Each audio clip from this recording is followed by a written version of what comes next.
Wir sind nicht in der Antarktis, aber ich fühle mich zumindest so ähnlich kalt. Wir sind in der Eisbar des Cube Hotels in Paris, weswegen es ja auch so klingt, als wäre ich in einem gigantischen Kühlschrank, der läuft, denn ich bin in einem gigantischen Kühlschrank, der läuft im Endeffekt. Der Grund, warum wir hier sind und uns gerade ein bisschen was abfrieren, während es draußen sehr heiß ist ein Lovecraft-Spiel. Denn diese Location hier eignet sich doch ziemlich da gut mit ihrem ungewöhnlichen Flair, so etwas vorzustellen. Wir sind hier, um The Sinking City uns näher anzuschauen, das neue, vom Lovecraft-Mythos inspirierte Open-World-Erkundungs- und Investigationsspiel von Frogwares. Und wenn ich mir jetzt nichts hier abfriere, dann kann ich gleich auch noch einen Controller in die Hand nehmen und ein bisschen weiter reinspielen. Und hoffentlich sehen wir uns dann gleich.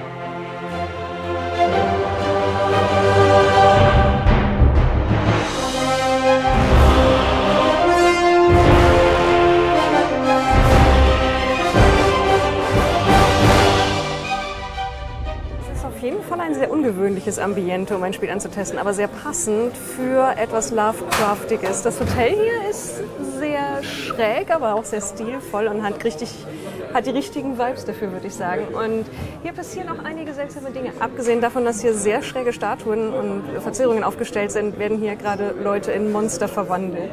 Ich habe mich trotzdem mal ein bisschen an eine von den Konsolen hier gesetzt, um auch die PS4-Version davon auszuprobieren und mal zu schauen, wie es sich daran spielt, während rings um mich herum das Ambiente dazu beiträgt.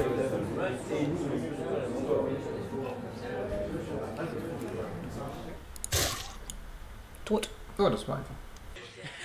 I'm with Andres and Sergey, and we're going to talk a little bit about the Sinking City, and I've got a lot of questions because Lovecraftian games, there have been a lot, but this is kind of a different take on it, and I was wondering, where was the key inspiration? Where did you go for? Did you go to the Lovecraft stories itself, or the many, many books that have been written about Lovecraft since, and other writers of the mythos? Well, you guessed it. First of all, the main source of inspiration was obviously Lovecraft. It's in particular stories like the Call of Cthulhu, the Shadow of Innsmouth, the Mountain of Madness, the Temple. You guessed like every of them, because the Sinking City is an adaptation of all Lovecraftian novels. At the same time, in a brand new story that we created. At the same time, we went for themes for novels from other writers as well. From Edgar Allan Poe to some of the followers of Lovecraft to some of the predecessors. So yeah, I mean, even for the video game, because we have also looked at a lot of video games. We looked at games like Silent Hill. We looked at games like The Evil Within, The Last of Us. They all were a source of reference. Yes.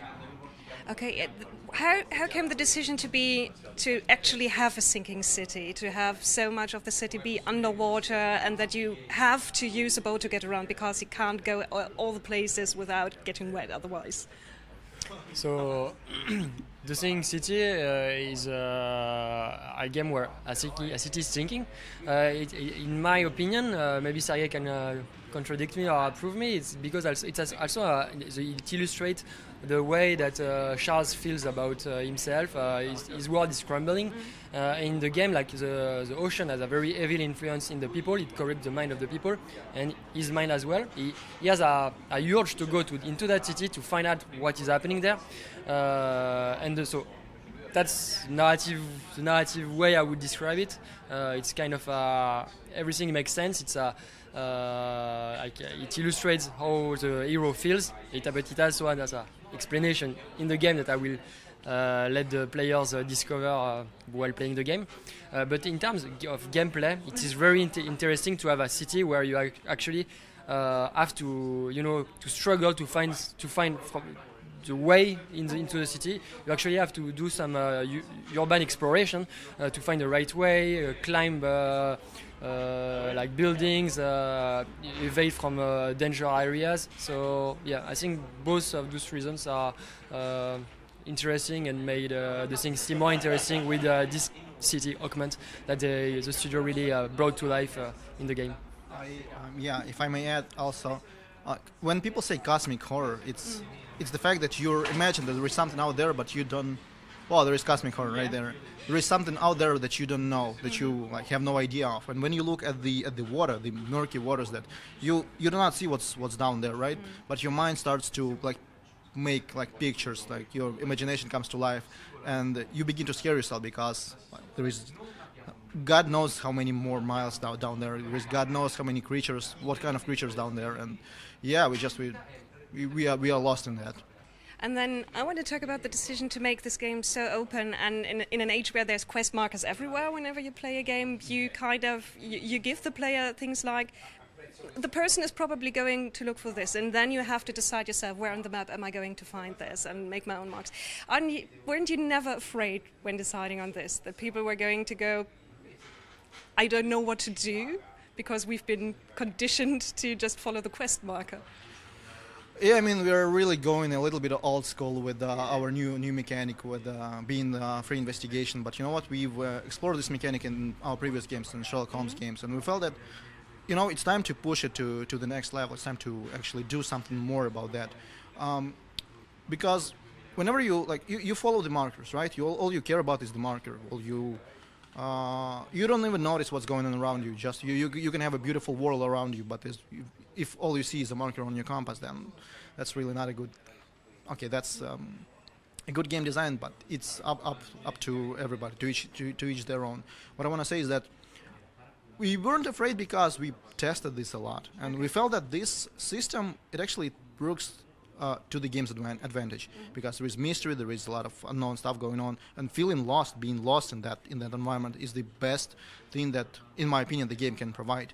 Like, it's really a new, completely new city, or completely new place, and you feel that there is a sense of this place. There is like it's called the genius loci, the spirit of the place, and you are free to explore it without being obstructed by markers. So. What are you right now working on? What creature have you designed for the model? It's kind of inspired probably between somewhere between Giger and Lovecraft, and so it has all those tentacles and stuff. So it's basically a mix between what we do in special effects and what they do like in Face Off, for example. So typical creature event, like for cosplay, but maybe a bit better, but more sophisticated. What kind of materials did you use for the foam part? Well, there's a lot of different materials. This is foam, latex, and this is silicone, for example. So there's all kind of different stuff that we use in special effects for prosthetics, makeup. How long have you been at work on this today, and how long are you going to work until it's finished? Well, I think it's probably about 6 hours makeup. Okay. Now we're taking our time because we started at 10 o'clock, so it's...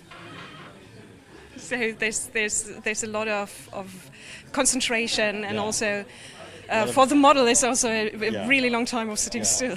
Yeah, you need to have a model that is bulletproof. It's really like dancer or something like that, because it's very long, it takes time, and she needs to be patient too, because there's a lot of glue, a lot of paint, a lot of time.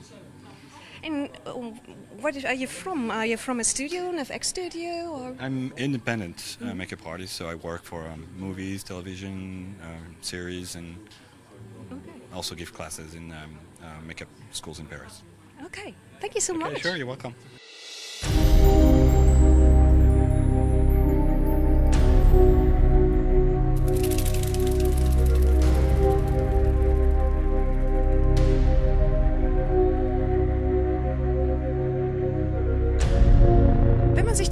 Kurz hinsetzt hier und einfach vielleicht ein bisschen was lesen will, kriegt man dafür auch was in die Hand gedrückt. Es gibt ein kleines Büchlein als Begleitheft zu The Sinking City, das in Zusammenarbeit mit dem Pegasus Verlag entstanden ist, und naheliegenderweise ist es dann tatsächlich ein Rollenspielheftchen.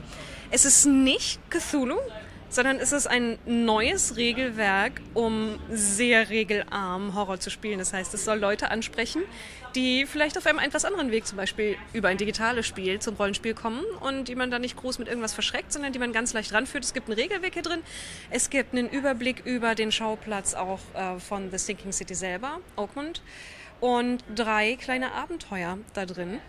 Und man kann quasi direkt losspielen. Der Vorteil daran, dass es an The Sinking City dranhängt, dieses Heftchen, ist, dass es natürlich voll ist mit Grafik, die mit einem etwas anderen Budget ausgestattet ist, als es die meisten anderen Cthulhu-Abenteuer vielleicht wären. Das ist eine wirklich putzige Idee. Ich finde es gut, dass etwas, was auf etwas zugreift, das schon so viel in Rollenspiel verarbeitet wurde und wo auch, glaube ich, die Aufbereitung der Quellen so viel den Rollenspielleuten zu verdanken hat bei Chaosium, dass das dann wiederum seinen Weg zurückfindet in Pen-and-Paper-Rollenspiel. Ich finde, das ist eine coole Idee und kostenloses Freiexemplar steht hinten drauf. Soweit ich das verstanden habe, findet man das in Läden, die tatsächlich noch physische Spiele verkaufen und kann es sich dann da mitnehmen. Ich werde darin jetzt ein bisschen schmökern und den Tag hier ausklingen lassen. Vielen Dank, dass ihr dabei wart. Macht's gut und bis zum nächsten Mal. Es sei denn, der Wahnsinn holt mich, aber dann werdet ihr das schon noch merken.